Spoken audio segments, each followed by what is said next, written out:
Good morning সবাইকে। এই অবস্থায় বাচ্চাদের স্কুলে পাঠানো কতটা যে চিন্তা সে বাবা মারাই বুঝে একমাত্র। আজকে এতটা কুয়াশা হয়েছে, বাস যে বাচ্চারা বাসে যায় তাদের অবস্থা খুবই খারাপ। আর দূরের রাস্তা হলে তারও।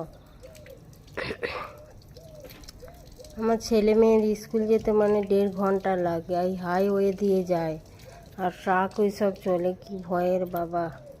আজকে যে প্রচণ্ড ভয় লাগছে, একদম কুয়াশাতে কিছুই দেখা যাচ্ছে না, একদম সাদা হয়ে আছে শুধু।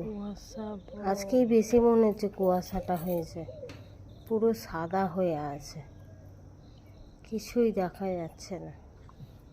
গাছগুলো মনে হচ্ছে কুয়াশাতে পুরো ঢুকে গেছে, শুধু সাদা ধোঁয়ার মতো হয়ে আছে।